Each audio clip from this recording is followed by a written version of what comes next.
Jadi terkait yang datang kepada Nabi Muhammad sallallahu alaihi wasallam, itu bukan sekali ya. Bukan sekali beliau datang.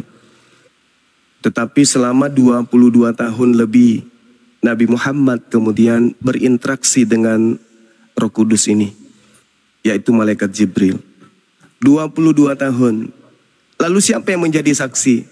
Seluruh manusia yang hidup zaman itu dan seluruh manusia zaman sekarang sampai kiamat. Mereka semua menjadi saksi kebenaran bahwa yang datang kepada Nabi Muhammad itu adalah roh kebenaran atau Roh Kudus. Itu yang pertama. Yang kedua, Al-Quran menarasikan dalam surah An-Nisa ayat 166. Bismillahirrahmanirrahim. Lakinillah yashadu bima anzala ilaika anzalahu bi'ilmih. Wal malaikatu yashadun wa kafa billahi syahida. Allah menjadi saksi atas pewahyuan Al-Quran yang diturunkan kepada Nabi Muhammad. Allah yang menurunkan Al-Quran dengan ilmunya dan para malaikat pun menyaksikan hal tersebut. Dan cukuplah Allah yang menjadi saksi. Jadi sebuah kebenaran itu tidak perlu dibutuhkan saksi. Yang namanya kebenaran tetap aja kebenaran. Meskipun diserongkan ke kiri, tetap aja kebenaran itu mutlak, absolut, tidak berubah menjadi kesalahan. Tidak ada saksi, tapi benar, tetap benar. Banyak saksi, tapi tidak benar, ya tetap salah, meskipun dibenarkan. Contoh misalnya, Al-Quran itu adalah berita dari langit, Bible itu berita dari bumi. Kenapa dikatakan berita dari langit? Karena tidak ada yang menjadi penulis pada saat kejadian. Tidak ada yang menjadi koresponden pada saat kejadian. Tidak ada yang menjadi saksi pada saat kejadian. Tidak ada daftar pustaka. Tidak ada museum. Tidak ada kemudian perpustakaan. Yang dijadikan sebagai referensi untuk mencari kisi-kisi cerita. Sumber satu-satunya hanya dari langit. Nah, Bible sumber satu-satunya dari bumi. Yaitu orang-orang. Orang ke orang, ke orang, ke orang, ke orang. Dari manusia ke manusia, manusia ke manusia, manusia ke manusia. Sekarang kira-kira yang mana yang punya unsur kekeliruan? Yang dari langit atau yang dari manusia? Kira-kira yang punya unsur untuk khilaf, untuk keliru, untuk salah, dari langit atau yang dari bumi, dari manusia? Sudah jelas, yang syarat dengan kesalahan sehingga direvisi demi direvisi itu dari manusia. Al-Quran 1400 tahun silam, kalau itu karangan Nabi Muhammad, tentu ada kesalahan. Tentu tahun sekian diperbaiki, tahun kedua diperbaiki, tahun sekian direvisi. Tapi alhasil, kata Al-Quran, Inna nahnu nazzalna zikra wa inna lahu lahafizun. Aku Tuhan yang mewahyukan Al-Quran. Aku juga yang menjaga. Berarti nggak butuh saksi. Untuk apa saksi kalau yang maha melihat, yang maha menyaksikan, yang mewahyukan? Tidak perlu. Makanya Al-Quran di dalam surah An-Najm dikatakan begini. A'udzubillahi minasyaitonirrajim. Ma dalla sahibukum wa ma gawa. Nabi Muhammad tidak sesat dan tidak keliru. Wa ma yantiku anil hawa. Dia yang diucapkannya itu adalah Al-Quran. Tidak menurut hawa nafsunya sendiri. In huwa illa wahyu yuha. Melainkan Al-Quran itu adalah wahyu yang diilhamkan kepadanya. Allamahu syadidul quwa. Yang diajarkan kepadanya melalui Roh Kudus yang sangat kuat. Jadi final, buat apa saksi? Kalau kesaksian orang-orang ya bisa kita ragukan. Tapi ini tak perlu saksi. Allah yang menjadi saksi tentang pewahyuan Al-Quran. Sekarang mau percaya atau tidak mau percaya? Sederhananya gini, kita orang yang hidup di Indonesia di tahun 2025 melihat Al-Quran, melihat Bible. Al-Quran tidak pernah direvisi. Bible setiap saat direvisi. Siapa yang merevisi Bible? Manusia. Kenapa direvisi? Perbaikan, penyempurnaan, penyesuaian. Berarti dengan kata lain, Tuhan tidak maha tahu sehingga firman-Nya harus dibenerin oleh manusia.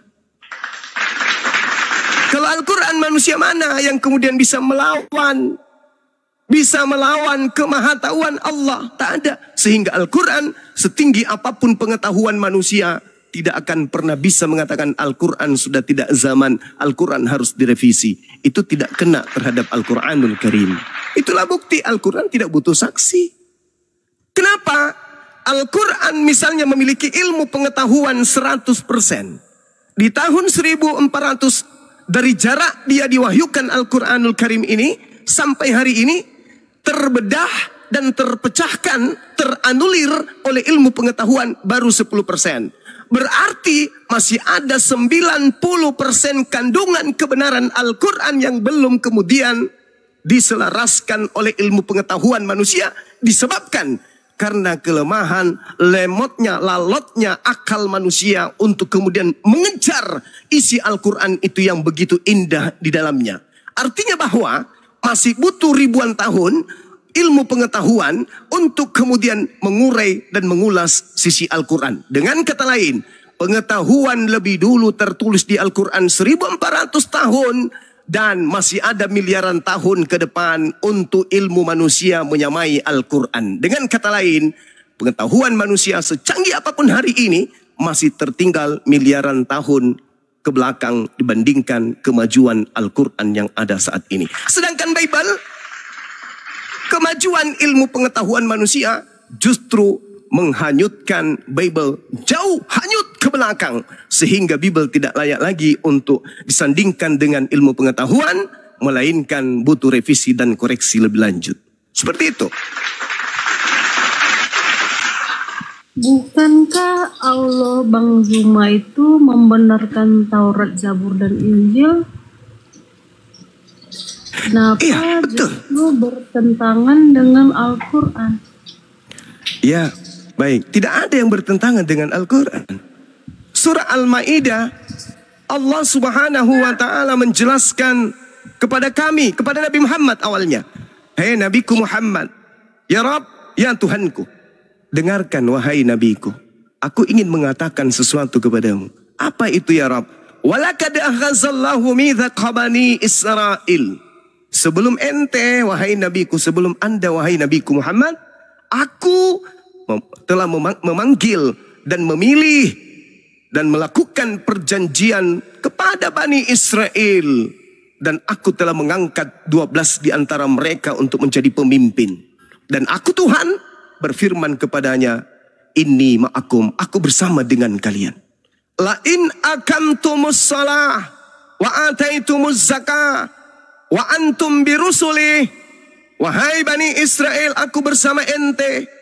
Jikalau kalian melaksanakan seluruh perintah-perintahku untuk sujud beribadah, membantu si miskin, beriman kepada para utusanku, dan kalian meminjamkan pinjaman yang baik kepada mereka, maka dosa-dosamu akan aku hapuskan, dan aku pastikan kalian masuk ke dalam surga. Itu kata Allah. Dan itu tidak dilanggar oleh Al-Quran. Al-Quran mengatakan itu hukum yang terlebih dahulu datang kepada Bani Israel. Dulu Allah memilih mereka. Tapi apa kata Allah? Wabima naqdihim mitsaqahum la'annahum wa ja'alna qulubahum qasiyah. Tetapi mereka angkuh, mereka sombong, mereka tegar tengkuk. Aku utus Nabi Isa, mereka tolak. Aku utus Nabi Musa, mereka tolak. Zakaria, mereka tolak. Yahya, mereka tolak. Mereka angkuh. Maka apa kata Allah? Wahai Nabiku Muhammad, mereka senantiasa melanggar janjinya. Nabiku kuutus ditolaknya. Mereka angkuh, maka aku laknat mereka. Aku jadikan hati mereka keras membatu disebabkan mereka suka merubah firmanku. Itu kata Quran. Jadi Al-Quran tidak mengatakan Taurat itu bukan firmanku, Injil itu bukan firmanku. Tidak. Al-Quran surah Al-Araf ayat 145 sorry. Malah Allah Subhanahu wa ta'ala menjelaskan kemudian, wahai Nabi Musa, berpegang teguhlah kamu kepada Tauratku. Dan ajarlah umatmu kemudian berpegang teguh kepadanya. Dan jangan kamu berpaling dari aturan-aturan tersebut. Al-Quran mengukuhkan Taurat. Makanya Al-Quran mengatakan, orang-orang beriman dari Bani Israel, Yahudi, Nasrani, siapapun di antara mereka yang beriman kepada Allah, mereka ada jannah, mereka ada surga. Jadi Al-Quran tidak pernah merubah.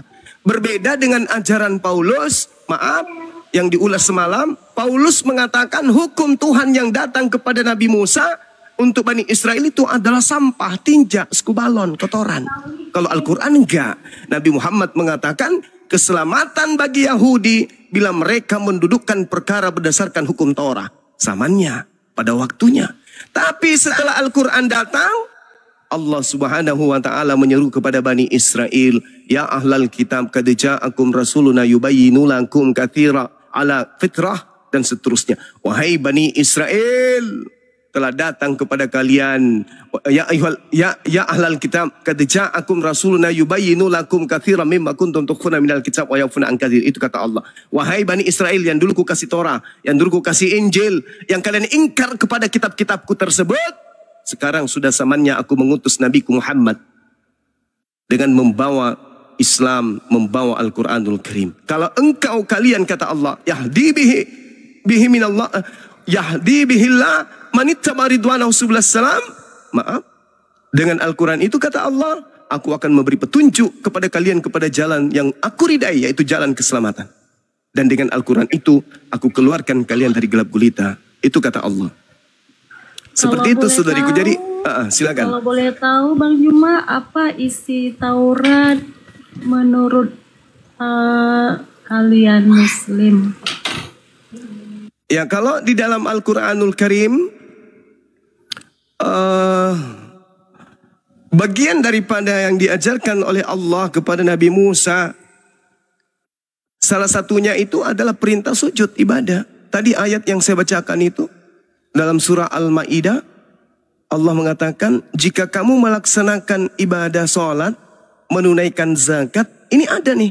Jadi sholat, di mana-mana orang Yahudi ketika mereka ibadah, mereka kemudian sholat, tefillah, kemudian mereka ada perpuluhan zakat, membersihkan harta mereka dengan perpuluhan mereka. Itu ada Al-Quran katakan itu. Kemudian di dalam surah An-Nahl ayat 123, mereka diajarkan oleh eyang mereka, kakek mereka Abraham untuk bersunat. Itu syariat mereka. Kemudian Al-Hajj ayat 34, mereka diajarkan kemudian untuk menyembelih binatang untuk kurban. Banyak hal. Lalu dalam surah Al-Baqarah ayat 144, mereka juga sudah memiliki kiblat, arah ibadah, sujud. Semua diterangkan dalam Al-Quranul Karim. Tapi lagi-lagi tidak terinci seperti ibadahnya umat Islam. Seperti itu, karena Al-Quran bukan Torah. Al-Quran hanya kitab yang menjelaskan bahwa dulu ada kitab yang datang kepada mereka yang diberi nama Torah, Zabur, dan juga Injil. Begitu, saudari. Silakan. Kalau isi Injil? Kalau Injil, di dalam Al-Quranul Karim surah Al-Ma'idah ayat 116, 117, di situ Bani Israel diminta kemudian oleh Nabi Isa alaihissalam menyembah kepada Allah dan juga taat kepada Nabi Isa alaihissalam. Fattakullah wa atiun di ayat yang lain. Kemudian Nabi Isa alaihissalam mengajarkan kepada mereka hikmat Injil, yaitu tekanan-tekanan dalam kisi-kisi ibadah berdasarkan dengan hukum Torah yang datang kepada Nabi Musa alaihissalam dan kaumnya. Lalu kemudian dikatakan ini Abdullah atani alkitab wa ja'alani nabiyan. Jadi Nabi Isa alaihissalam datang ke tengah-tengah Bani Israel sebagai nabi, sebagai cahaya, sebagai petunjuk bagi Bani Israel untuk kembali kepada Tuhannya Nabi Musa. Kemudian Nabi Isa dalam kaidah pengajaran Injilnya mengajarkan intinya ani Abdullah Rabbi wa Rabbakum. Sembahlah Tuhannya Nabi Musa, Tuhannya Nabi Ishak, Yakub dan Abraham, yaitu juga adalah Tuhanku. Ani Abdullah Rabbi wa Rabbakum. Sembahlah Tuhanku dan Tuhanmu. Itu yang diajarkan isi Injilnya Nabi Isa alaihissalam. Lalu Nabi Isa alaihissalam menekankan begini, jalan yang lurus itu adalah fattakullah wa atiun.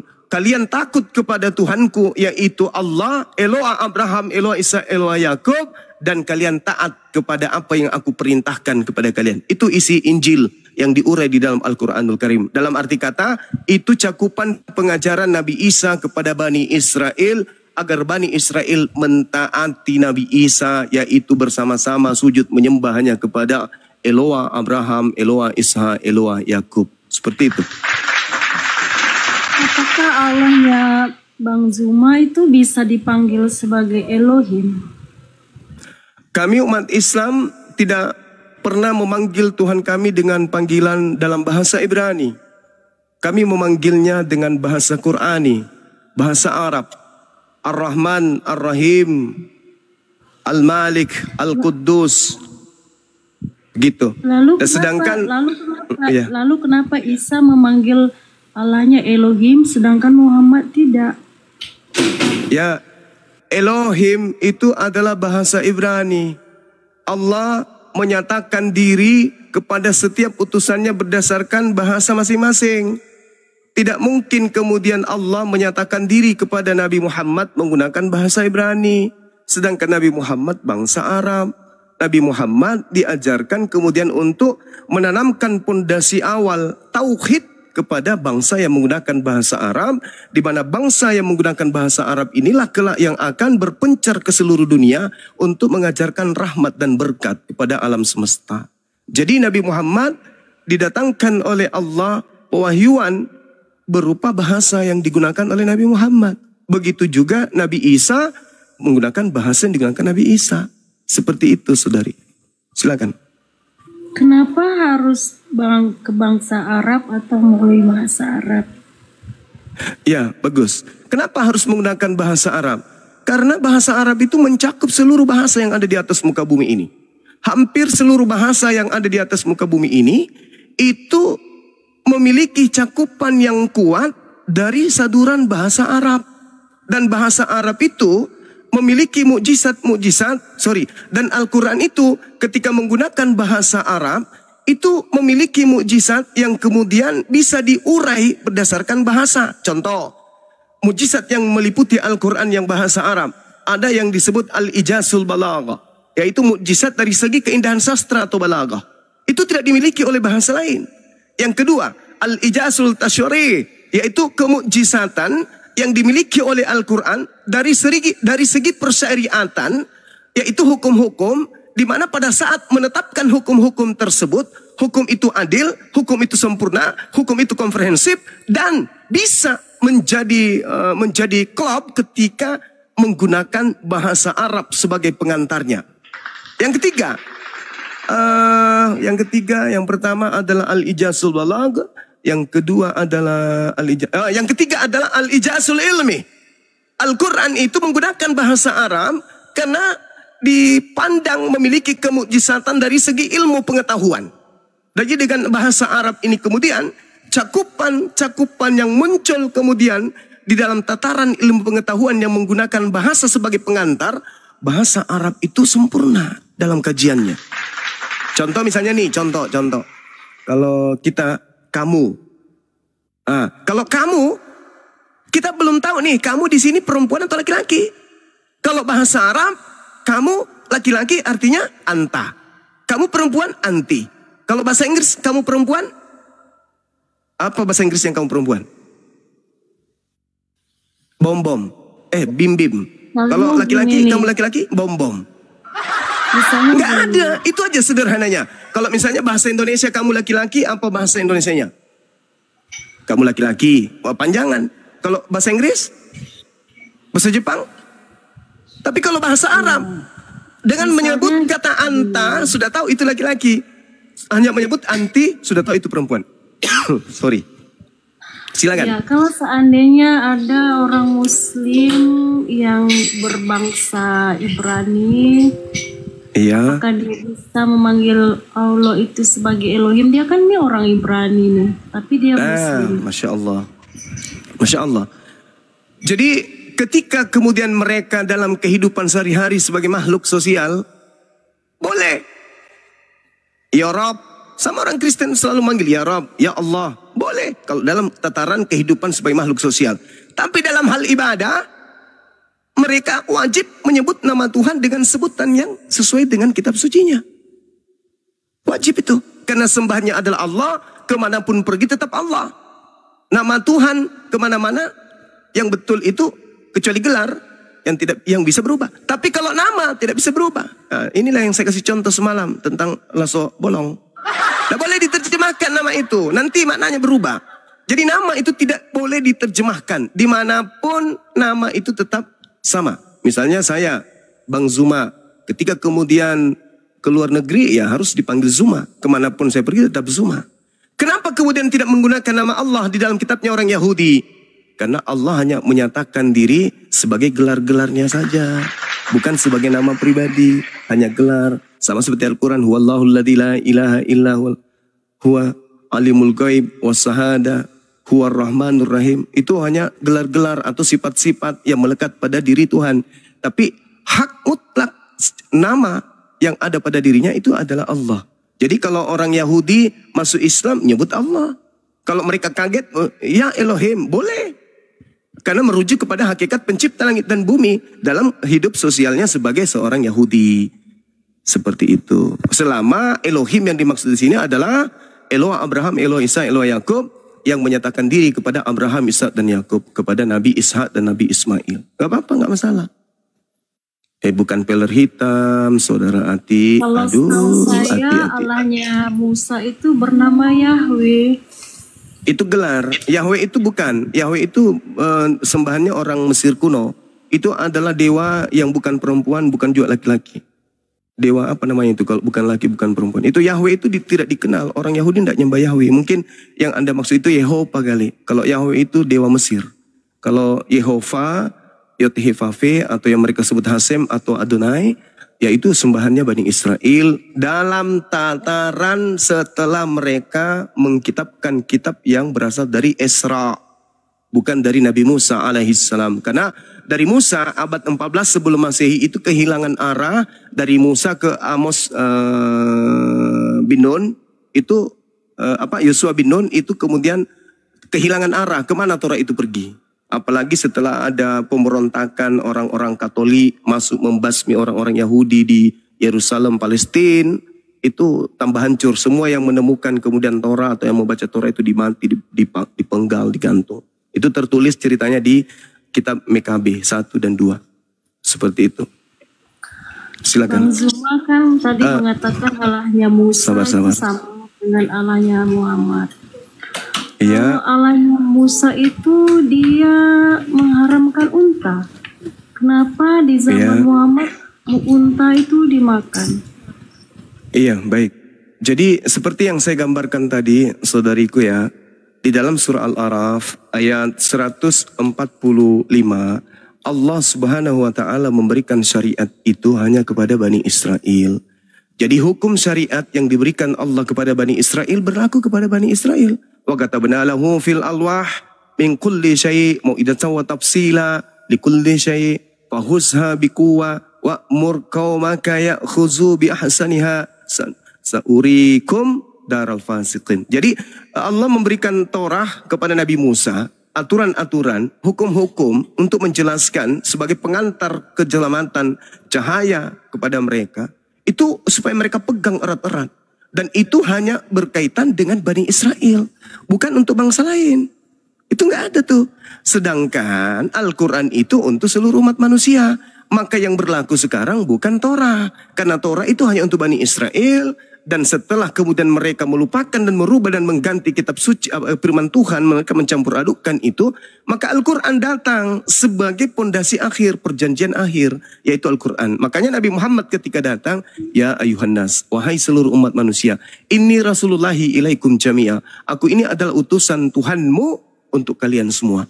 Sedangkan Nabi Musa, ya Bani Israel. Nabi Isa, ya Bani Israel. Hanya untuk Bani Israel. Yesus hanya untuk Bani Israel. Matius 15 nomor 24. Bukan untuk semua bangsa. Makanya kalau kita cari di dalam kitabnya Kristen, saudara kita, tidak ada itu Yesus mengaku, aku diutus kepada seluruh manusia. Itu nggak ada. Mau sampai dibolak-balik. Kecuali nanti ke depannya direvisi, ya wallahu alam bisawab. Tapi kalau hari ini, saya sebagai aktivis perbandingan agama, tidak pernah menemukan dalil di Bible bahwa Yesus mengaku diutus kepada seluruh manusia. Nggak ada. Nabi Muhammad aja yang mengaku itu. Inni rasulullahi ilaikum jami'a. Saya kira begitu. Sementara saudariku Adinda yang ada di bawah, tolong naik. Saya mau ibadah sejenak. Jangan kemana-mana saudariku. Saya ibadah aja. Nanti insya Allah saya akan hadir kembali 10-15 menit. Silakan bertanya sepuasnya. Adinda siapa tadi? Naik dong. Atau siapa yang ada di bawah boleh naik. Terakhir, boleh. Maksudnya gini kan. Iya silakan. Katanya kan Taurat itu hanya untuk Bani Israel. Kalau begitu Iya, kenapa Muhammad menyuruh umat muslim sunat? Bukankah itu hanya untuk orang Israel? Baik. Masya Allah, ini pertanyaan yang sangat baik. Begini saudariku ya, kami sunat bukan karena ikut Torah. Demi Allah, kami bersunat itu bukan karena ikut Taurat. Lalu, karena perintah Allah langsung. Apa perintah Allahnya? Thumma awhayna ilaika anittabi'a millata Ibrahim hanifa. Hanif. Jadi Nabi Ibrahim itu lurus. Perintahnya kemudian, wahai Nabiku Muhammad, ikutilah ajaran Nabi Ibrahim yang lurus. Apa ajaran Nabi Ibrahim? Nabi Muhammad kemudian menjelaskan, yaitu bersunat. Nabi Ibrahim bersunat. Perintahnya ikuti Nabi Ibrahim.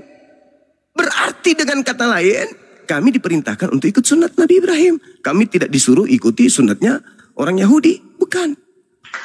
Atau sunatnya yang ada dalam Torah. Bukan. Torah itu ada di zaman Nabi Musa. Sedangkan perintah sunat lebih dulu. Sama Nabi Abraham. Dan kalau saudari saya melihat, di dalam Kejadian 17, nomor 6, 7 dan seterusnya. Di situ Tuhan mengangkat, memproklamirkan, wahai Abraham, hukum sunat kulub ini adalah perjanjian kekalku antara kamu, anakmu, keturunanmu secara turun-temurun sebagai perjanjian kekal tanpa akhir. Nah, Nabiku Nabi Muhammad, ya, yang gimana? Bang Zuma bacakan ayat yang barusan, di mana tertulis itu? Itu jelas itu saudara. Summa auhayna ilaika anittabi'a millah. Millah. Kalau Anda belajar bahasa Ibrani, millah itu perjanjian kekal sunat. Coba Anda lihat di dalam kitabnya orang Yahudi tentang millah. Kalau berbicara mengenai millah, itu berbicara mengenai sunat. Kalau tidak percaya silakan Anda gimana ceritanya ya? Silakan yang sering-sering ke Google. Iya. Kalau tidak percaya silakan Anda buka Google atau adik saya boleh bukakan nanti. Millah Ibrahim itu adalah sunat. Jadi perjanjian sunat itu dikenal dengan millah Abraham. Itu perjanjian sunat. Nanti dibantu sama adik saya. Iya. Maksud saya gini, untuk saya harus mengetahui ibadah. Ibrahim itu, Bang Zuma Iya. bacanya di mana? Di Taurat atau Oke. di... Saudariku, saudari, baik. Nabi Muhammad begini. Kata Allah, Nabi Muhammad itu menerima wahyu dan bukan dari dirinya sendiri. Nah, wahyu yang diterima oleh Nabi Muhammad itu berupa ilham yang masuk ke dalam dirinya, di mana ilham inilah yang menjadi kekuatannya untuk memutuskan atau menjatuhkan atau menetapkan satu perkara yang disebut sunnah. Maka Nabi Muhammad dalam sunnahnya, di hadisnya, ungkapannya dia katakan, Nabi Abraham itu sunat di usia 80, lalu kemudian Nabi dan fitrah itu adalah salah satunya adalah sunat. Maka kami diperintah oleh Nabi Muhammad untuk bersunat. Wajib bagi laki-laki.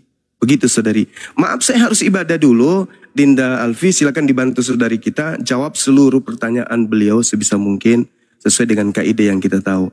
Kalau ada yang kita tidak tahu nanti kita sampaikan itu PR. Silakan. Saya izin dulu ya sahabat-sahabat. Yaudah, Alfi mempertanggungjawabkan ini dulu ya Kak Kismis ya, soal An-Nahl ayat 123 tadi. Di dalam An-Nahl ayat 123 dikatakan Bismillahirrahmanirrahim, summa auhayna ilaika anit tabi' millata Ibrahim hanifa. Di sini ada kata milah Ibrahim Kak. Milah ini memang di dalam terjemahan Kemenak dia diterjemahkan sebagai kata agama. Sementara yang kami ketahui pada bahasa Arab itu agama itu berasal dari kata din, bukan milah. Nah, milah ini luas cakupan pemaknaannya. Nah, kalau kita berbicara soal milah, salah satunya saya menukil dari Jewish Learning nih ya. Ini pembelajaran keyahudian. The Brit Milah, apa sih Brit Milah itu? Ntar kita menemukan ini kakakku. It's the Jewish ceremony in which a baby boy is circumcised. Jadi Brit Milah itu adalah ritual Yahudi dalam menyunatkan baby boy, anak laki-laki. Gitu kak. Ini milah. Britnya seremoni, Milahnya circumcised. Jelas Kak Kismis?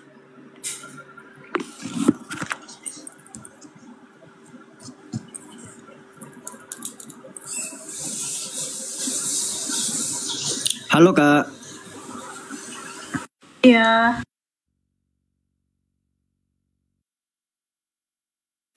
Oke, pertanyaan berikutnya. Pertanyaan berikutnya balik ke Isa tadi ya. Isa ini kan menurut Muslim apakah sama dengan Yesus yang di Bible? Secara linguistik bahasa itu sama. Isa alaihissalam, Iso Mesiha dalam bahasa Aramaik, Yeshua Hamasyah dalam bahasa Ibrani. Dalam 3 bahasa Semitik yang serumpun ini secara linguistik atau padanan kata itu sama. Nah, mengenai tokoh, ini adalah tokoh yang sama namun diceritakan dengan cerita yang berbeda. Baik dari Yahudi sendiri, dari Kristen maupun dari pihak Muslim. Gitu Kak. Dari 3 aliran ini menceritakan sosok satu tokoh ini dengan cerita yang berbeda. Gitu Kak. Demikian. Kalau tokohnya sama tapi versinya beda, berarti ada kemungkinan satu di antaranya adalah kisah yang palsu. Bukan 1, tapi 2. Karena yang menceritakan satu tokoh ini ada tiga organisasi besar gitu. Saya bisa bilang ini komunitas atau organisasi besar. Bahwa Yahudi, kakak jangan kira Yahudi menceritakan sosok Yesus itu sama seperti apa yang diceritakan Kristen gak ya. Karena Yahudi mengatakan sosok Yesus ini matinya itu dengan cara dirajam gak, bukan disalib. Di dalam Talmud mereka dikatakan Yesus dari Nazaret itu mati dengan cara dirajam, dilempari batu.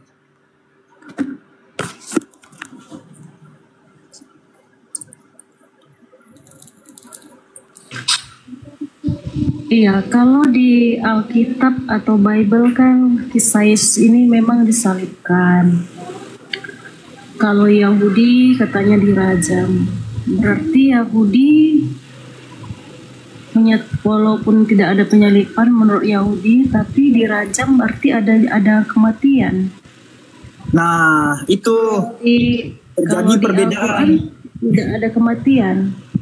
Nah, itu ada makanya sama. Gini, Kak, kalau kita bicara soal Yahudi nih misalnya. Ya, Al-Quran kan menerasikan wama qataluhu wama solabuhu. Mereka tidak membunuhnya, tidak pula menyalibkannya. Walakin subihalahum. Melainkan yang mereka bunuh adalah orang yang diserupakan dengannya. Nah, konteks wama solabuhu itu tertuju kepada kalian memang. Kepada Kristen. Wama qataluhu. Mereka tidak membunuhnya. Dengan cara apa? Dirajam. Gitu. Kan dikatakan jelas di Sanhedrin 43. Ini berasal dari Sefaria ya. 43 nomor 20 dikatakan di sini on Passover Evedehang ya, pada malam Paskah mereka menggantung the corpse mayat of Jesus Nazareth, Yesus dari Nazaret, after they killed him, setelah mereka membunuh dia by way of stoning, dengan cara dirajam, dilempari batu. Gitu Kak. Iya, berarti mereka mengakui ada peristiwa digantung. Tapi setelah dirajam, nggak disalib. Karena yang digantung itu, ya, karena yang digantung itu setelah mereka membunuh dengan cara dirajam, Kak. Jadi yang digantung itu mayat, Kak. Iya, tapi ada kemiripan dengan Kristen bahwa saja Yesus itu disalib, mati dan disalib. Kalau orang Yahudi mengatakan dirajam lalu digantung. Kenapa Muslim berbeda sendiri? Bahkan di Bible pun berbeda juga, Kak. Pernyataan Yohanes dengan pernyataan Paulus, lokasi di mana Yesus itu digantung berbeda. Gitu. Kakak tahu nggak pernyataan Paulus di, misalnya saya menukil dari Kisah Para Pewarta pasal 5 nomor 30 misalnya nih. Saya tukil dari X ya, Dari Kisah Para Pewarta pasal 5 nomor 30. Apa pernyataan Lukas di sini? Hoteos ton pateron himon egeiren ison ho himeis de keresaste kremasantes episilo. Silo kak, dia itu digantung di nih, hanging him on a tree, menggantungnya di pohon, bukan cross. Iya, masalahnya kan kita kan ke poinnya bahwa kata kuncinya dia mati dan digantung, mau digantung di pohon, ya peristiwa dia mati dan digantung. Kenapa kan Islam ini kan katanya lahir di abad ke-7, kenapa beda sendiri mengatakan dia diserupakan? Karena kasus kematian satu tokoh ini kontradiksi, Kak. Terjadi perselisihan terkait cerita kematiannya dan Al-Quran datang meluruskannya. Nah, kalau misalnya terjadi kontradiksi kan harusnya tidak bertentangan jauh. Ini kan jauh. Misalnya gini, Muslim meluruskannya misalnya begini, dia tidak dirajam atau misalnya ditombak gitu, tapi dia matinya misalnya dipotong lehernya, setelah itu dia digantung di atas. Kalau misalnya Kristen bilang dia disalib, kalau misalnya Yahudi bilang dia di pohon, harusnya kan Muslim misalnya menengahi di mana gitu. Ini kok bilang dia diserupakan gitu. Kita tahu nggak? Dia bedanya itu seperti langit dan bumi gitu. Oke. Kita kritisi apa pernyataan iblis di Matius 4. Kita kritisi pernyataan iblis di Matius 4. Apa kata iblis di Matius 4? Ini perikopnya tentang percobaan iblis di padang gurun ya, percobaan di padang gurun. Apa kata iblis? Ya, setelah iblis membawa Yesus ke atas gunung yang sangat tinggi dan memperlihatkan semua kerajaan dunia dengan kemegahannya, iblis berkata, "Semua itu akan kuberikan kepadamu jika engkau menyembah aku." Nah, sebelum pernyataan ini, pernyataan iblis tuh gini gak? Di ayat 6 ya. Iblis berkata kepada Yesus, "Jika engkau anak Elohim, jatuhkanlah dirimu ke bawah, sebab ada tertulis mengenai engkau, ia akan memerintahkan malaikat-malaikatnya dan mereka akan menantang engkau di atas tangannya supaya kakimu jangan teranduk kepada batu." Nah ini ya, iblis sedang menukil dalil yang ada di perjanjian lama. Tepatnya berasal dari, ini ada footnote-nya ya, dari Mazmur pasal 91 ayat 11 dan 12. Kita buka. Ya. Sebab malaikat-malaikatnya akan diperintahkannya kepadamu untuk menjaga engkau di segala jalanmu. Mereka akan menantang engkau di atas tangannya supaya kakimu jangan teranduk kepada batu. Masalahnya, sebelum ayat 11 dan 12 ini enggak. Kalau kita lihat ke dalam konteks Mazmur 91 ini, di ayat 8 ya enggak. Nubuatan tentang Yesus ini, engkau hanya menontonnya dengan matamu sendiri dan melihat pembalasan terhadap orang-orang fasik. Jadi Yesus itu cuman menonton pembalasan terhadap orang fasik di atas kayu salib, gak?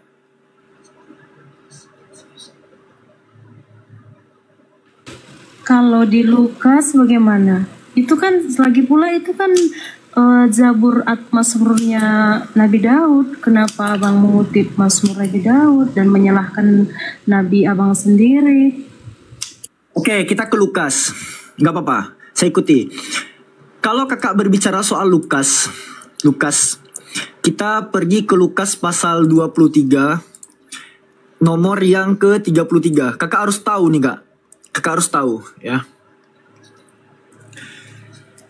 Lukas 23 butir 33. Ketika mereka sampai di tempat yang bernama Tengkorak, mereka menyalibkan Yesua di situ dan juga kedua orang penjahat itu, yang seorang di sebelah kanannya dan yang lain di sebelah kirinya. Nih ya. Dalil ini seakan-akan adalah penggenapan dari Yesaya 53 nomor 9. Terus terang aja, ini penipunya parah sekali nih Kak Kismis. Kenapa?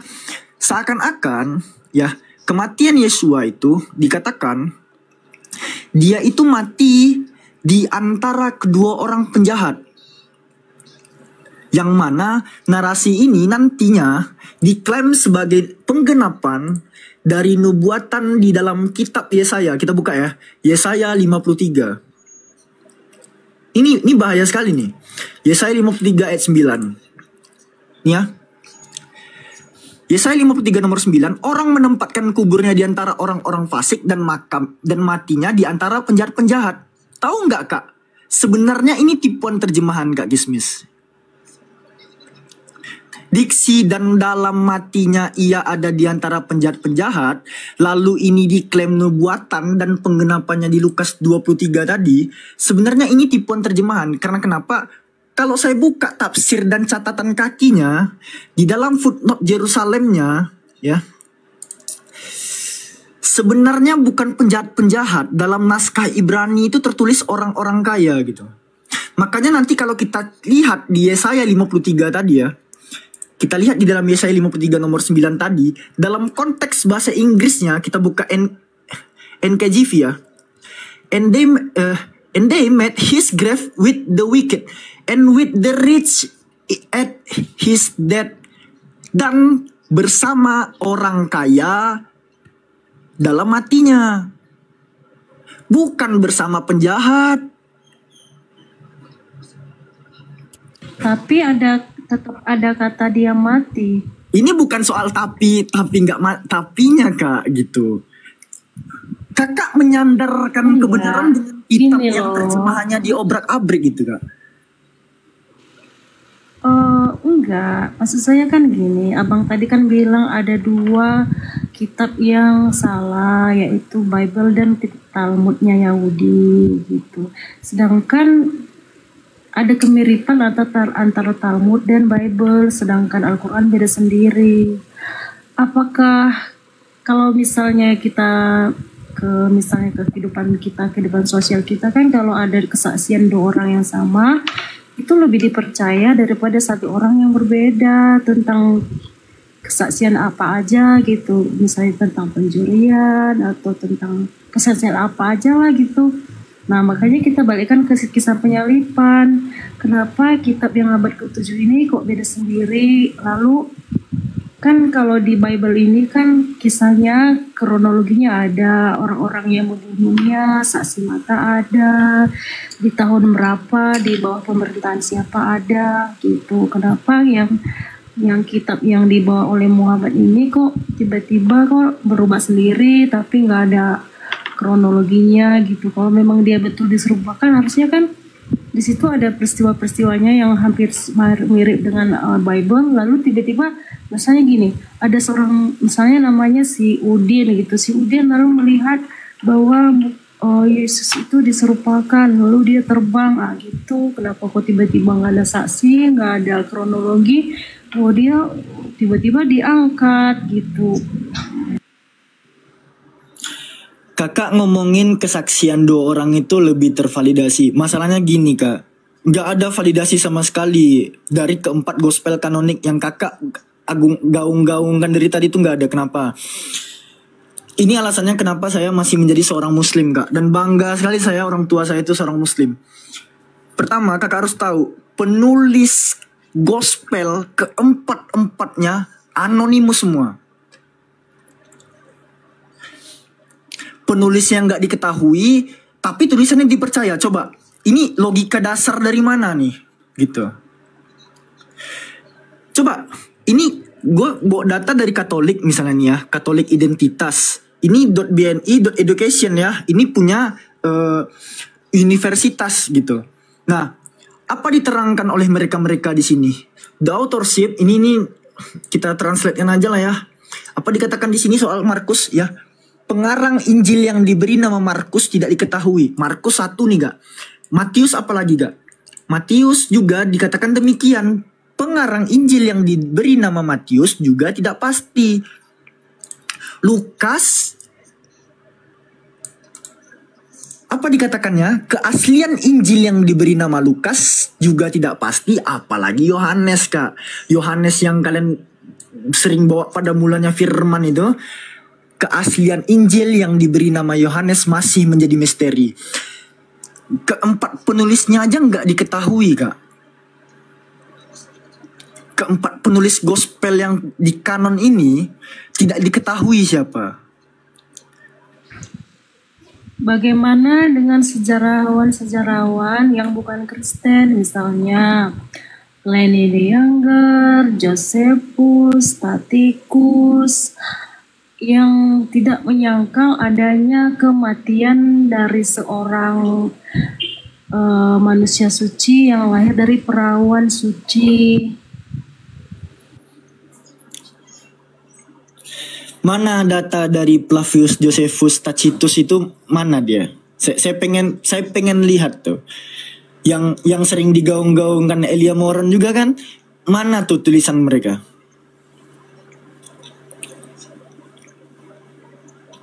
Mana? Itu kan sejarawan yang terkenal, diakui oleh dunia. Iya, tapi tulisannya mana? Tulisannya mana? Ya, bisa kita lihat di Google kan, bisa kita lihat tulisan-tulisan Tacitus, Pliny the Younger, Josephus. Mereka kan orang-orang pintar, mereka bukan yang buta huruf atau nggak bisa ngerti sejarah gitu. Saya tahu mereka orang-orang pintar. Nah, masalahnya yang diklaim sama teman-teman dari Kristen ini, mereka menceritakan soal Yesus itu tuh mana datanya gitu loh. Mana saya pengen tahu gitu. Abang kan bisa lihat tadi sumber-sumber Katolik itu kan dari Google. Ya kalau misalnya kita mau lihat tentang buku-bukunya Tacitus ya kita cek juga di Google. Ya kalau cuman ngomong gitu kak gini kak ya. Sebenarnya nggak serunya tuh gini kak. Harusnya siapa yang berdalil dia yang membuktikan, harusnya begitu ya, harusnya begitu. Nah, bernarasi itu pentingnya, makanya saya dari tadi open cam itu biar saya bisa mempertanggungjawabkan apa yang saya sampaikan. Dan bawa Josephus Flavius ini gimana ya kak, ini saya tunjukkan aja sama kakaknya. Kalau aku nggak boleh bawa Josephus Flavius, abang nggak ngapain juga buka Talmud orang Yahudi. Ini. Kakak kan nggak bisa nunjukin, saya tunjukin. Ini kan tulisan Flavius Josephus yang kalimatnya itu seperti ini misalnya. Sekiranya waktu ini hiduplah Yesus orang bijak, jika memang seorang harus memanggilnya seorang pria atau rabi, sebab dialah yang melakukan perbuatan-perbuatan yang mengejutkan dan menjadi guru bagi orang-orang yang menerima kebenarannya dengan senang hati. Dia memenangkan banyak orang Yahudi dan banyak orang Yunani. Dia adalah Kristus, dan ketika atas tuduhan orang-orang utama di antara kita, Pilatus telah menghukumnya di kayu salib. Kan gitu ya, lebih kurang tulisan Flavius Josephus. Tapi tanggapannya apa kak? Tanggapan skolar kak? Para skolar atau para ahli memperdebatkan apakah bagian ini awalnya ditulis oleh Josephus atau ditambahkan oleh seorang Kristen di kemudian hari. Iya, itu kan tanggapan orang, siapa aja boleh ngomong. Tapi Josephus kan yang sejarawan. Misalnya gini.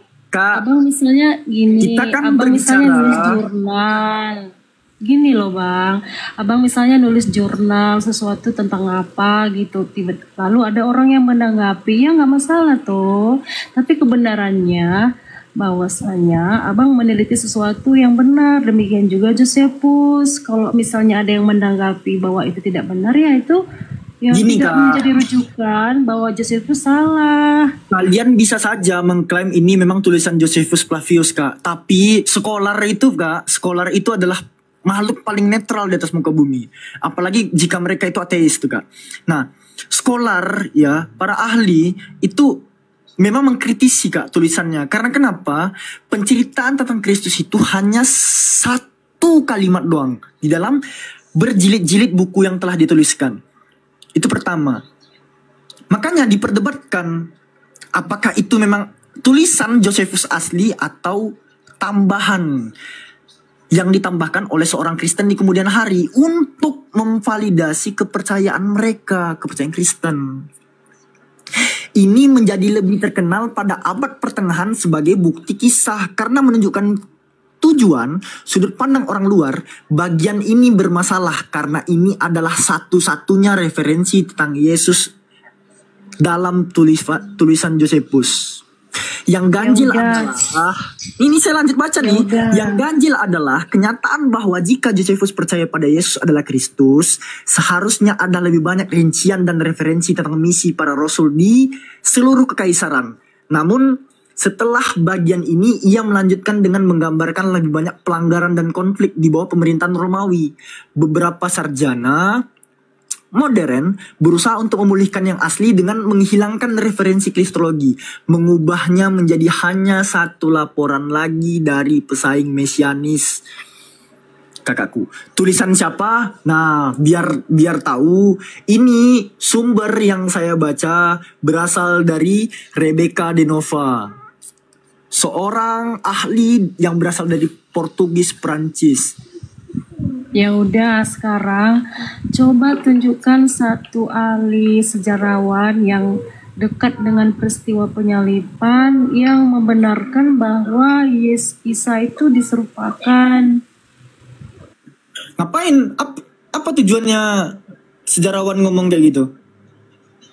Ya, untuk mendukung Al-Quran. Mendukung Al-Quran?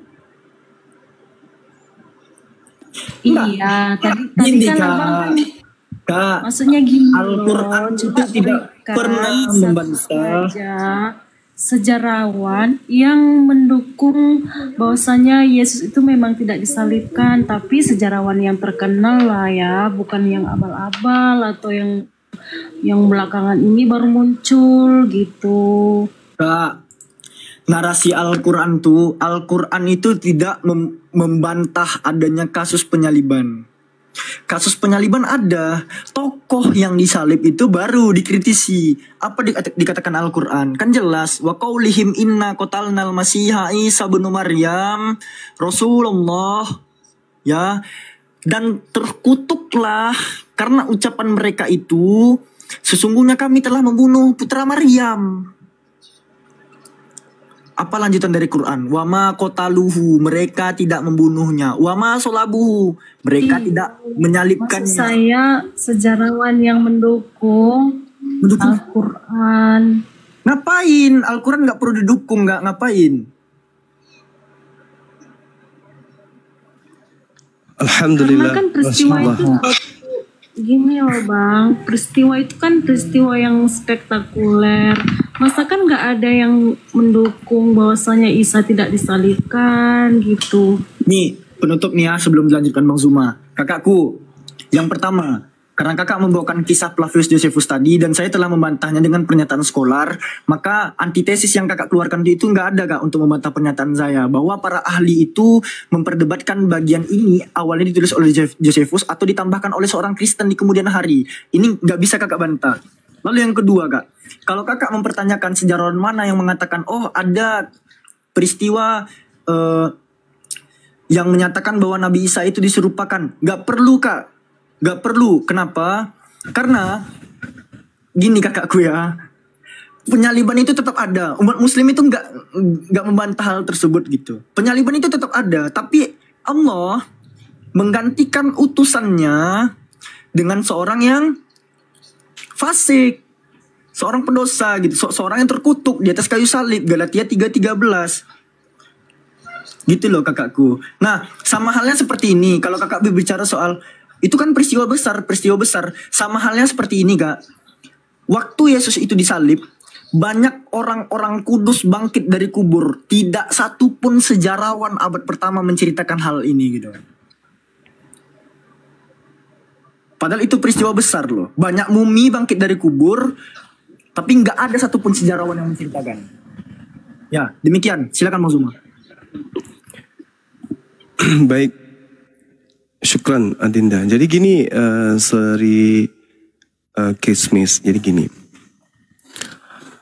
Apa yang diceritakan oleh buku yang konon ceritanya sejarawan itu tidak dibantah oleh Al-Quran. Dan sejarawan pun tidak membantah Al-Quran terkait penyaliban. Al-Quran hanya menganulir Nabi Isa alaihissalam, mensucikan Nabi Isa. Penyaliban itu ada, sejarawan mengatakan penyaliban ada. Yang disalib namanya Yesus. Al-Quran tidak mengatakan penyaliban itu tidak ada. Al-Quran mengatakan penyaliban itu ada, pembunuhan itu ada. Sejarawan mengatakan hal yang sama kan? Gak ada yang keliru di situ. Hanya saja Al-Quran mengatakan yang disalib bukan manusia suci. Yang disalib, yang mati itu adalah manusia yang dikutuk. Manusia yang dihinakan oleh pencipta langit dan bumi. Nah, ini yang harus dibantah oleh Kristen. Ini yang harus dibantah oleh saudara-saudara kami Kristen. Yang dibantah Bible. Maka muncul pertanyaan, apa salib ini menurut kaidah Torah? Apa salib ini menurut kaidah Tuhan? Apa salib ini menurut orang Yahudi? Menurut Tuhan, salib ini adalah hukuman bagi orang yang melakukan dosa besar. Yesus bisa nggak masuk di situ? Nggak bisa. Satu poin untuk Al-Quran. Menurut Yahudi, yang dihukum ini orang benar atau orang yang bersalah? Orang bersalah. Adakah kesalahan Nabi Isa? Adakah kesalahan Yesus? Tidak ada. 2 poin kebenaran untuk Al-Quran. Yang ketiga, menurut Torah, yang dihukum itu adalah orang yang dikutuk oleh Elohim.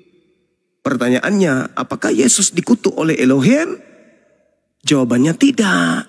3 poin kebenaran untuk Al-Quranul Karim. Lalu kalau 3 poin kebenaran ini dibantah, saudariku, boleh dong kami cicipi sedikit doktrin dan dogma dari gereja. Apa hal yang menyebabkan orang suci, orang mulia, orang yang dikutuk, dimuliakan oleh Tuhan, dikasihi oleh Tuhan sebagai jalan kebenaran, malah mati dikutuk di atas pohon, di atas salib? Apa dasar pijakannya? Apa yang bisa menjadi pembenaran? Ini yang kami rindu. Pingin masuk sedikit mencicipi doktrin itu. Tetapi kalau dari segi iman, Islam menolak. Dari segi Elohim, Elohim menolak. Dari segi Torah, Torah menolak. Dari segi Yahudi, Yahudi menolak. Dalam perspektif hukum kutuk atau hukum salib itu sendiri. Lalu apa yang bisa membenarkan penyaliban itu terjadi kepada orang yang suci? Doktrin dogma. Iya, silakan Anda uraikan. Ada Al-Quran tidak menolak ada proses penyaliban. Nah, berartinya di situ kan memang ada tentara Romawi, ada orang-orang Yahudi, ya kan? Iya. Nah, terus pertanyaan saya gini, proses Isa ini diserupakan bagaimana? Apakah dia terangkat, nggak ada yang lihat, atau ada yang lihat? Lalu apakah yang diserupakan ini dia kenapa nggak teriak-teriak aku bukan Isa gitu? Kenapa kok pasrah aja dia disalib? Padahal dia diserupakan, nggak ada angin, nggak ada hujan, tiba-tiba disalib gitu. Bang Da, izin turun Bang Da. Boleh Adin, makasih, syukran, ibadah dulu ya. Jadi gini, baik. Ya, Assalamualaikum. Fikum. Jadi gini, waalaikumsalam warahmatullahi wabarakatuh. Jadi begini saudara. Al-Quran dituliskan, diwahyukan tidak bersamaan dengan keadaan penyaliban.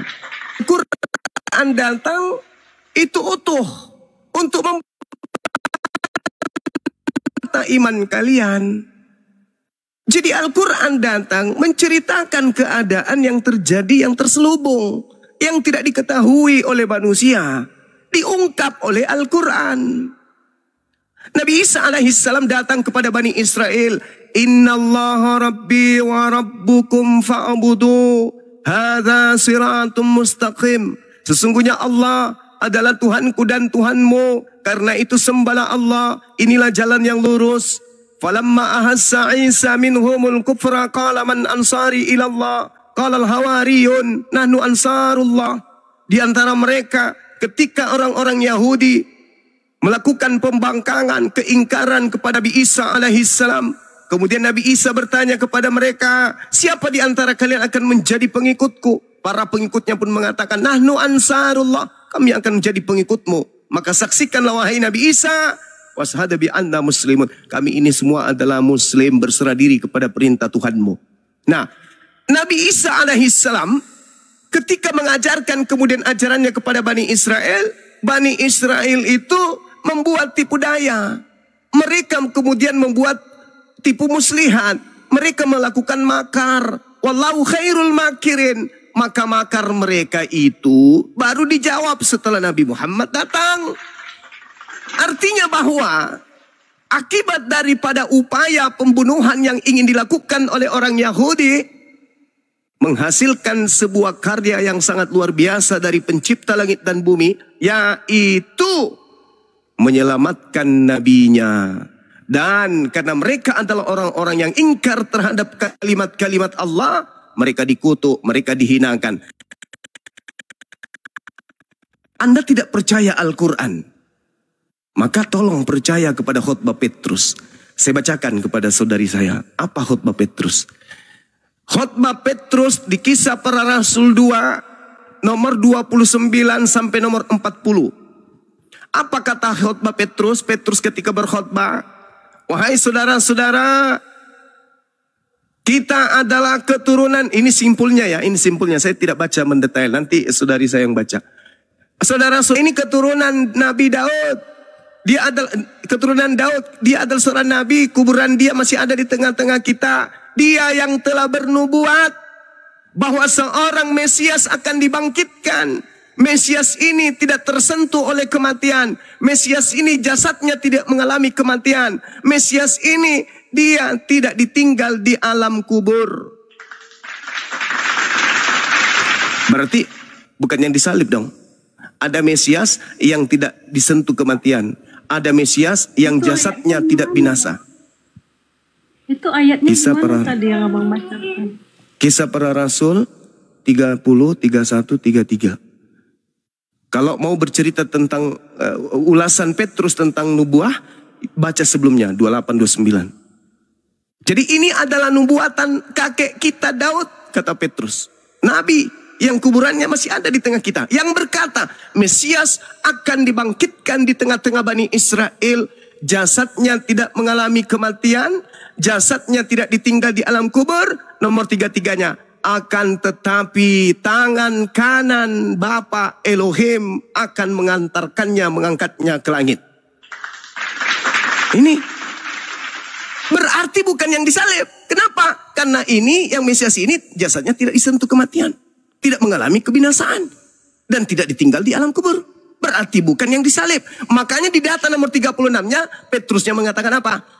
Oleh karena itu seluruh Israel harus tahu bahwa Yesus yang kau bunuh itu, yang kau salib itu, telah dijadikan menjadi Tuhan dan Kristus untuk kalian. Tuh, jelas itu. Berarti ada dua sosok. Yang pertama yang tidak mengalami kematian, jasadnya tidak binasa. Yang kedua yang mengalami binasa, yang ada di kubur. Berarti penyaliban itu ada. Ada yang diselamatkan, ada yang disalibkan. Itu khutbah Petrus yang menarasikan itu, saudariku. Dan Al-Quran mengatakan bahwa memang mereka tidak membunuh membunuh Nabi Isa. Barrafa'ahullahu ilaihi. Melainkan Nabi Isa diangkat. Nah, Nabi Isa diangkat. Baca 2 Petrus, Kisah Para Rasul 2, nomor 36. Apa kata Petrus di sana? Malaikat Tuhan atau tangan kanan Elohim mengangkat, meninggikan kemudian Mesias itu ke langit. Al-Quran tidak keliru mengatakan itu. Penyaliban ada, jadi Al-Quran tidak membantah sejarawan. Penyaliban itu ada. Konon ceritanya Yesus, Al-Quran mengatakan diserupakan. Berarti disamakan dengan Isa. Berarti ada Isa palsu, ada Yesus palsu. Ya Allah ya Karim. Begitu indahnya Al-Quran ini. Coba Anda lihat kemudian nasihat Yesusnya. Apa kata Yesus? Mesias palsu artinya apa? Yesus palsu. Akan datang memakai namaku. Artinya apa? Yesus yang bukan Yesus mengaku Yesus. Dan berkata akulah dia. Artinya Yesus yang palsu mengatakan akulah Yesus. Berarti yang disalibkan adalah Mesias palsu. Dalil Al-Quran tidak pernah kemudian. Kenapa Ya, silakan. kenapa abang bersandar atau mengambil pembelaan dari kitab para rasul yang abang sebelumnya tuduh sebagai kitab tulisan manusia palsu untuk membenarkan Isa tidak disalibkan? Oke, baik. Al-Quran surah Al-Baqarah menyatakan begini. A'udzubillahi minasyaitonirrajim di ayat 75 sampai ayat 79. Apa kata Al-Quran? Bismillahirrahmanirrahim. Afatatma'una ayyu'minu lakum wa qad kana fariqum minhum yasma'u kalam Allah thumma yuharrifunahu min ba'di ma aqalu wa hum ya'lamun. Maka apakah kamu wahai orang Islam sangat mengharapkan mereka akan percaya kepadamu, sedangkan segolongan dari mereka mendengarkan firman Allah. Saya ulang, segolongan dari mereka mendengarkan firman Allah, lalu mereka mengubahnya setelah memahaminya, padahal mereka mengetahui. Wa idza laqul ladina amanu qalu amanna wa idza khalau ba'duhum ila ba'd qalu atuhadditsunahum bima fatahallahu alaikum. Dan apabila mereka berjumpa dengan orang beriman, mereka berkata kami beriman. Tetapi apabila kembali kepada mereka pada sesamanya, mereka mengatakan bahwa apakah akan kamu ceritakan kepada mereka apa yang telah diterangkan Allah kepadamu, sehingga mereka dapat menyangga kamu di hadapan Tuhanmu. Tidakkah kamu mengerti? Lalu Al-Quran mengatakan apa? Awala ya'lamuna annallaha ya'lamu ma yusirruna wa ma yu'linun. Tidakkah mereka tahu bahwa Allah mengetahui apa yang mereka sembunyikan, apa yang mereka tampakkan, apa yang mereka perlihatkan, apa yang mereka sembunyikan? Allah tahu. Wa minhum ummiyuna la ya'lamuna al-kitaba illa amaniya wa inhum illa yazunnun. Dan di antara mereka ada yang buta huruf, tidak memahami kitab, kecuali hanya berangan-angan dan mereka hanya menduga-duga. Saya menduga. Kalau menduga berarti ada unsur kebenaran, meskipun tidak mutlak benar. Berarti ada unsur kebaikan, meskipun tidak mutlak baik. Fawailul ladzina yaktubuna al-kitaba bi'aidihim tsumma yaquluna hadza min indillah. Maka celakalah mereka yang menulis sebuah buku dengan tangan mereka sendiri dan berkata ini dari Allah, padahal itu bukan dari Allah, hanya untuk menjualnya dengan nilai yang murah. Jadi Al-Quran mengajarkan kami bahwa ada sekelompok orang yang menyembunyikan, mencampur adukan. Ya ahlal kitab, lima talbisunal haqqa bil batil wa taktumul haqqa wa antum ta'lamun. Mereka menyembunyikan, mereka mencampur adukan antara kebenaran berita yang benar dengan berita yang bohong. Jadi kalau hari ini Anda mengatakan, kenapa Anda menggunakan untuk membenarkan? Lah, tidak sama sekali. Al-Quran sudah final. Nabi Isa alaihi salam itu diangkat, ayatnya Al-Quran surah An-Nisa ayat 158. Barrafa'ahullah ilai wa kanallahu azizan hakima. Allah mengangkat Nabi Isa alaihi salam. Mereka tidak membunuh Nabi Isa alaihi salam. Wa ma qatalu wa ma salabu walakin syubbiha lahum. Tidak dibunuh, tidak disalibkan. Selesai. Apa masih butuh kitab lain? Enggak. Kami tidak beriman kepada kitab-kitab saudara. Kami hanya menyampaikan data itu bahwa apa yang diterangkan Al-Quran itu juga ada keterangannya di dalam kitab saudara. Sekarang masalahnya di Anda. Percayakah Anda kepada kitab saudara atau justru tidak? Seperti itu adanya saudariku. Silakan. Ya, kalau di Bible kan jelas kronologinya bagaimana, siapa yang mengambil andil dalam penyalipan, di bawah pemerintahan siapa, tahun berapa, di kotanya, tempatnya gitu. Masa kan gini loh, kenapa kok tiba-tiba berubah di kitab Al-Quran yang baru datang di abad ke-7? Itu tadi maksud saya begitu, kalau memang ada peristiwa penyerupaan, masakan tidak ada seseorang yang melihat, seseorang yang melihat dia diserupakan atau diangkat gitu. Kenapa kok langsung tiba-tiba dia diangkat aja gitu tanpa ada saksi mata begitu. Okay. Ya udah deh kalau memang nggak ada karena abang kan. Oke. Ya udah itu aja deh. Baik, boleh saya Boleh saya bertanya satu aja pertanyaan terkait dengan materi ini? Sederhana, pelan-pelan, dan tidak sulit untuk menjawab. Boleh? Ya, silakan. Markus 16 nomor 12, penulis Markus berkata, Yesus menampakkan diri dalam rupa yang lain. Pertanyaan saya, dari mana Markus tahu kalau itu adalah Yesus yang asli? Silakan. Markus 16. Markus 16 nomor 12. Dari mana Markus tahu sedangkan dia tidak ada pada saat penyaliban dan dia tidak ada pada saat Yesus merubah rupa? Ingat, di situ dia mengatakan Yesus kemudian menampakkan diri kepada kedua orang tersebut dalam rupa yang lain. Saya tanya pada saudariku ini, dari mana penulis Markus tahu kalau itu adalah Yesus yang asli padahal dia dalam rupa yang lain, dan dari mana Markus tahu kalau itu rupa lain? Silakan. Iya. Karena ada saksi matanya di situ, ada 2 orang yang saksi mata di situ kepada 2 orang yang Yesus menunjukkan diri kepadanya. Artinya ada 2 orang pribadi yang melihat Yesus itu menampakkan diri dari kesaksian mereka. Yang saya tanya saudariku, yang saya tanya, dari mana Markus tahu kalau yang menampakkan diri itu adalah Yesus yang asli dalam rupa yang lain? Iya. Dari kesaksian orang tersebut yang kepadanya Yesus menampakkan diri.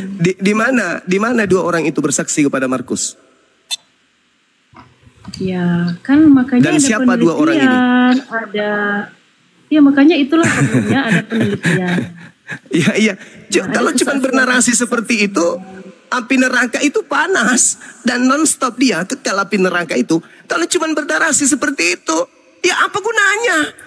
Karena ada 2 orang saksi di situ. Lah, iya. Sekarang mana? Mana coba? Coba saudariku mana? Orang yang dari mana Markus tahu kalau itu Yesus yang asli? Ya, dari mana Markus tahu kalau itu Yesus yang asli? Kan ada 2 orang di situ. Selain Markus, apa hubungannya dengan orang?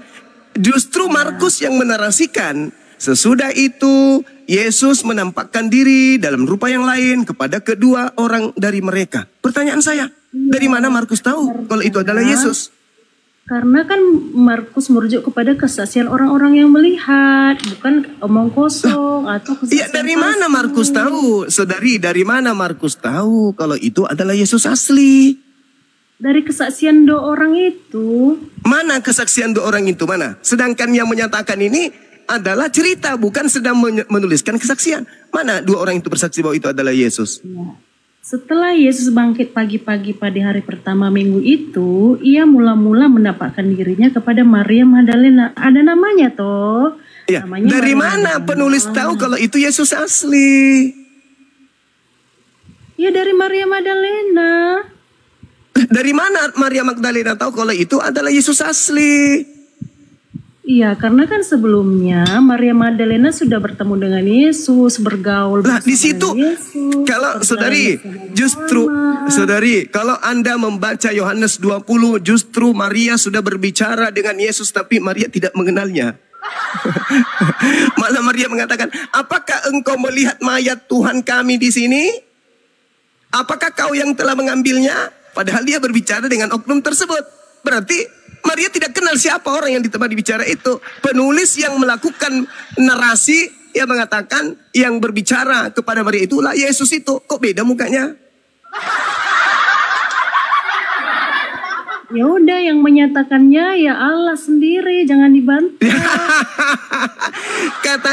katanya tidak perlu Allah. Katanya butuh saksi. Gimana ini? Ya, kami kan gini, ada saksinya toh, Maria Magdalena. Maria Magdalena ini kan yang sering Maria Magdalena justru tidak kenal, saudariku. Maria Magdalena tidak mengenal siapa yang ditemuinya itu. Dikiranya tukang kebun. Enggak, jangan lari kita masih di Markus 16. Saudariku, Anda mengatakan, saya kan bertanya nih, dari mana Markus tahu kalau itu adalah Yesus yang datang dalam rupa lain? Anda mengatakan kesaksian 2 orang itu. Di mana 2 orang itu bersaksi? Dari Maria Magdalena. Maria yang Magdalena Yesus dari saudariku, Ketika dia mau Saudari. dirajam, Yesus menyelamatkan. Oh, Artinya, jauh, terlalu jauh di situ, Maria terlalu jauh. Magdalena Coba kita mengenal lihat ya. Yesus. Lalu Maria Coba kita Magdalena lihat. memberikan kesaksian. Oh, bicara kepada sendiri dia. Markus, bahwasanya dia bertemu Yesus. Saudari, di dalam Yohanes 20, Maria datang kemudian pagi-pagi di kubur itu. Maria berdiri, Maria menangis, melihat kuburan itu. Tampaklah olehnya 2 orang malaikat berpakaian putih. Seorang duduk di kepala dan seorang lagi di kaki tempat mayat Yesus dibaringkan. Lalu kata makhluk ini, "Ibu, mengapa engkau menangis?" Maria berkata kepada mereka, "Tuhanku, Tuanku, maksudnya Tuhanku itu maksudnya Yesus. Yesusku telah diambil orang. Dan aku tidak tahu di mana dia diletakkan." Padahal yang ditemani bicara Maria ini adalah konon Yesus. Pertanyaannya, kenapa Maria? Beda konteks. Ini Markus. Oh, Sekarang lompat ke konteks. Yohanes. Nah, sekarang kalau begitu, Ayo, makanya jangan ke Maria lompat ke deh. Yohanes. Makanya jangan ke Maria. Kita ke Markus saja. Markus 16:12 Iya. jangan ke Maria dong. Anda yang ke Maria tadi kan? Ini kan Iya ada kan? ayat 9. Ayat 9 kan ada. Anda yang ke Maria. Sekarang Markus 16-nya ini, pertanyaan saya, dari mana pengarang Markus tahu kalau itu Yesus asli? Dari Maria Magdalena. Loh, kok Maria Magdalena? Katanya jangan ke Maria. Kita bicara, coba kamu saudari Kan saya ada tunjukkan. kronologinya. Oke. Tolong Kan tunjukkan ada di mana kronologinya. Yohanes. Sorry. Tolong saudari saya tunjukkan di mana Maria bertemu Markus. Iya. Ya, di mana? Untuk mengerti Bible kan ini ada kronologi. Harus Roh Kudus. Bukan, ada kronologinya. Ayo kita baca dari ayat 1 kalau mau. Ya, silakan. Maria Magdalena, Maria ibu Yakobus, Salome dan seterusnya membawa rempah-rempah ya, dibawanya ke kubur Yesus. Oke. Nah, Iya. sekarang permasalahannya adalah cerita yang dibangun Markus di Markus 16 ini adalah cerita yang tadi yang saya terangkan di dalam Yohanes 20. Di situ Maria pada saat kejadian berbicara dengan Yesus, tapi Maria tidak kenal. Kan begitu. Kan ini berbicara mengenai diserupakan. Maka muncul pertanyaan ketika Markus mengatakan di data 9, setelah Yesus bangkit pagi-pagi pada hari pertama minggu itu, dia mula-mula menampakkan diri kepada Maria. Nah, tadi yang saya cerita Yohanes 8, Yohanes 20 itu kan. Itu Kan beda Maria tidak konteks. mengenal Yesus. Waktu Beda Maria konteks. tidak mengenal itu kan masih di kuburan toh. Kalau ini Ya itulah yang saya tanya, saudari. Kan ada Dari mana Maria, dari mana Markus tahu? Sudahlah ya, maaf saudari, mungkin saudari butuh istirahat. Anda susah untuk membohongi kami di sini, susah. Enggak, Kami umat Islam ada itu berakal sehat. kebenarannya. Maaf, Anda istirahat aja. Anda sudah saya jawab semua pertanyaan dan saya puaskan Anda dengan jawaban-jawaban. Saya tidak butuh orang yang memperbodoh diri sendiri, menipu diri sendiri. Silakan ke gereja, kipas-kipas pendeta supaya pendeta Anda semakin sejahtera. Silakan yang lain yang naik, yang berakal, jangan kayak iblis, bermulut manis tapi otak berkarat dan lidahnya menyesatkan. Pertanyaan saya tadi sederhana, dari mana pengarang Markus tahu kalau itu adalah Yesus asli dalam rupa yang lain? Katanya lihat ke Maria. Oke, saya salto ke Maria. Saya infokan Yohanes 20. Di situ katakan, jangan ke situ, itu beda konteks. Lalu mau kemana paleknya? Mau kemana? Kita mau kemana kalau bukan ke situ? Anda yang membawa Maria. Sekarang Anda yang mengatakan kemudian jangan ke situ. Alamak. Maaf ya, saya bukannya tidak mengizinkan Anda untuk berlama-lama di sini. Kalau Anda jujur, lidah Anda tidak mengantar Anda ke neraka, ya silakan sampai 2 tahun pun di atas ini nggak apa-apa. Tapi dengan cara Anda menipu seperti iblis begitu itu nggak bagus.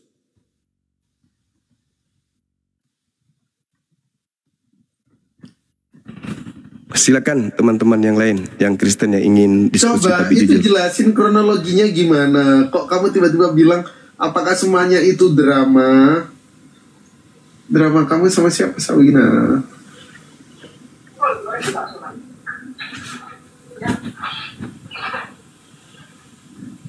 Saya ingin Mau tanya-tanya apa Sawin? Jadi katanya ada drama antara Sawin sama si Ijul, drama.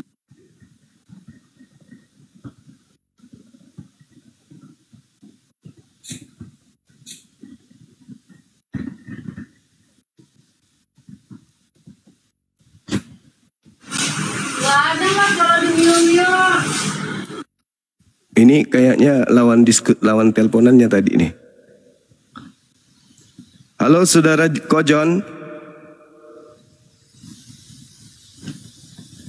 Halo. Yang minta permintaan yang non muslim ya teman-teman, biar kita bisa berdiskusi dengan baik. Salam Bang Zuma. Ya, salam Bang. Iya. Saya di sini Gimana, Bang. saudari? Saya tidak di sini Bang. Saya tidak ingin berdebat Bang. Saya dari orang Malaysia nih Bang. Siap. Saya cuma ingin Gimana belajar. saudara? Saya ingin belajar Bang kepada Bang Zuma karena di sini juga di Malaysia ada juga Iya. di sini seperti Bang Nanda, Al Hidayah. Situ kawan-kawan saya itu banyak yang sudah mualaf tuh masuk Islam. Jadi saya juga ingin belajar lah begitu kepada Bang Zuma. Ini kesempatan saya ini Bang Zuma. Saudara dari sekte apa? Kalau di sini saya dari sekte Katolik Bang. Katolik. Tapi orang Malaysia asli atau Indonesia? Ya, orang Malaysia asli nih. Orang Malaysia asli ya, syukurlah. Artinya kalau orang Malaysia itu kan punya IQ tinggi. Mereka cerdas-cerdas orang-orang Malaysia itu. Orang Melayu itu pintar-pintar. Iya. Jadi begini, Bang. ya silakan. Silakan bertanya. Iya, silakan. Yang saya pertanyakan Bang, mengenai penyalipan Yesus Bang. Ini Ya. penyalipan Tuhan Yesus. Jadi kalau Ya. kalau saya membaca di Bible saya Bang, di dalam 1 Korintus 5 ayat yang ke-7, di situ Bang dikatakan buanglah ragi yang lama itu supaya kamu menjadi adonan yang baru sebab kamu memang tak beragi sebab anak domba Paskah kita juga telah disembelih. Jadi Bang ini aneh nih Bang. Iya. Jadi gini Bang, kalau saya mendengarkan itu seperti di gereja penyampaian pendeta itu saya rasa-rasa masuk logika tapi tidak masuk akal Bang ya. Serius, jujur Bang, jujur. Bukankah kata mereka itu, kata di orang itu, Yesus itu bukan disembelih kan gitu. Dia ditombak kan, disalibkan gitu. Untuk menebus dosa gitu kan. Jadi ini Bang, ini saya ingin bertanya sedikit kepada Abang tentang penjelasan ini Bang. Jadi gini saudara.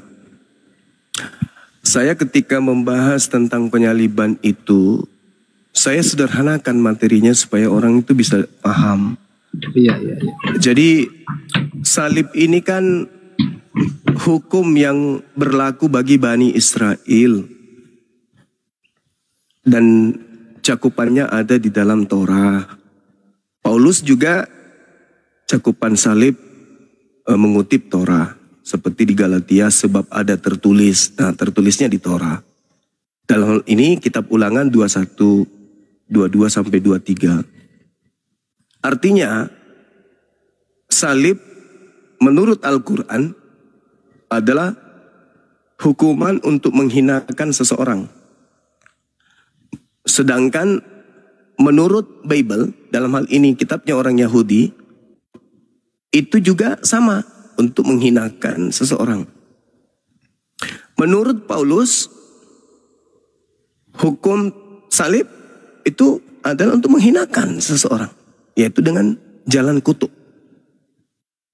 Jadi kalau saudara Kristen beriman, yang disalib ini adalah orang suci, yang mereka sebut Yesus Kristus, ya enggak nyambung. Karena salib sama dengan hukuman manusia yang dikutuk, yang dihinakan oleh Tuhan, Elohim. Apakah Yesus adalah sosok yang dihinakan? Sosok yang dikutuk?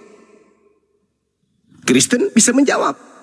Kalau Kristen mengatakan tidak, berarti Yesus tidak disalib. Kalau Kristen mengatakan iya, dia adalah Yesus, berarti Yesus adalah orang yang dikutuk. Mundur kena, maju kena. Nah kalau kami Islam, yang disalib ini orang yang dikutuk, orang yang dihinakan. Yang disalib ini adalah orang yang membenci Tuhan, membenci utusan Tuhan, dan selalu membuat kerusakan. Maka siapapun dia yang disalib, EGP, derita loh, mati loh sana. Tapi kalau di Kristen, serba salah.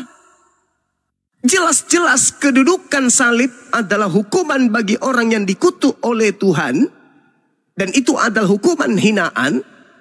Tetapi dipaksakan kudu orang yang suci yang duduk di situ. Bahkan Tuhannya sendiri. Tuhannya Kristen diidentikan dengan manusia pelaku dosa besar.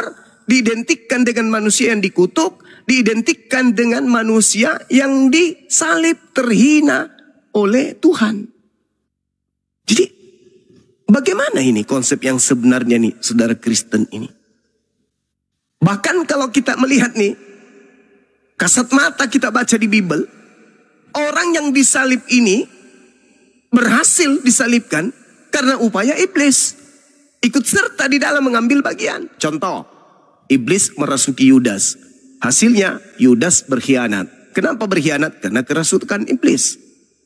Imam kepala mahkamah agama kemudian melakukan kesaksian palsu. Mereka melakukan tipu muslihat. Mereka kerasukan setan. Kenapa?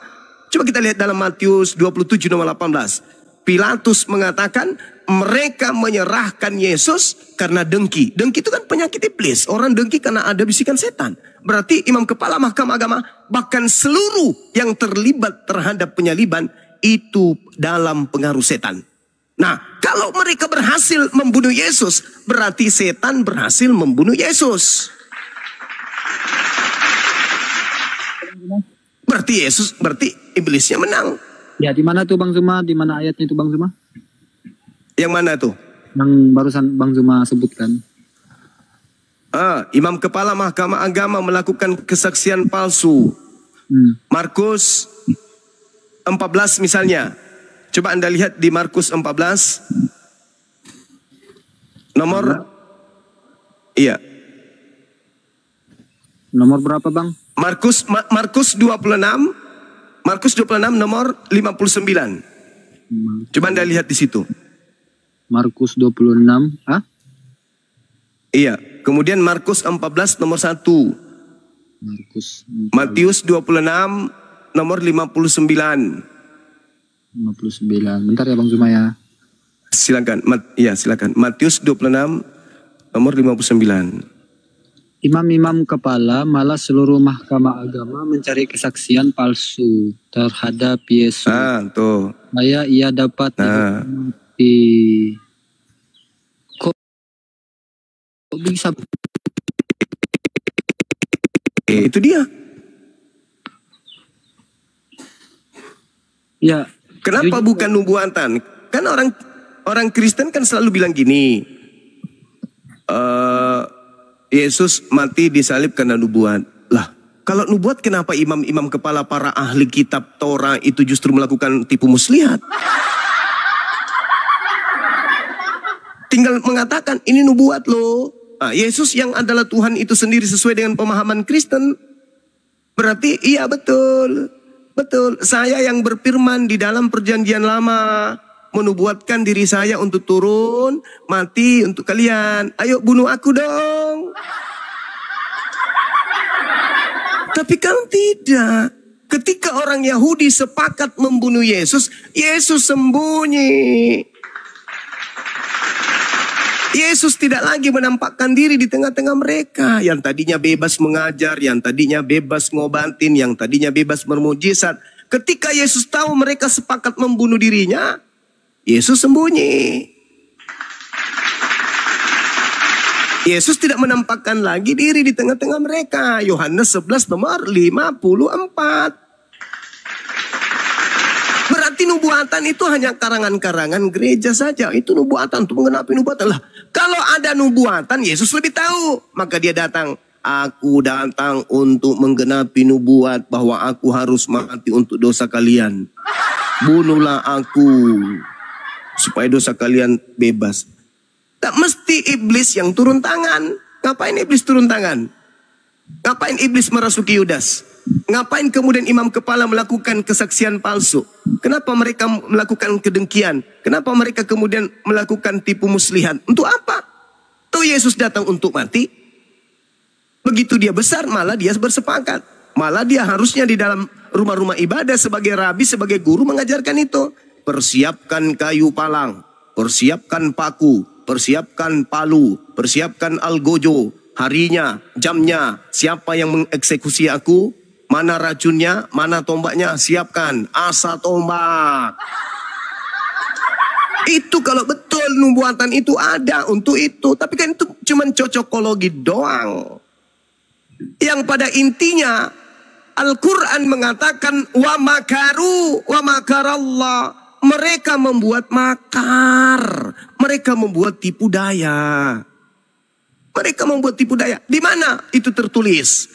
Yohanes 11 nomor 45 sampai nomor 50 berapa itu? 57. Mereka sepakat.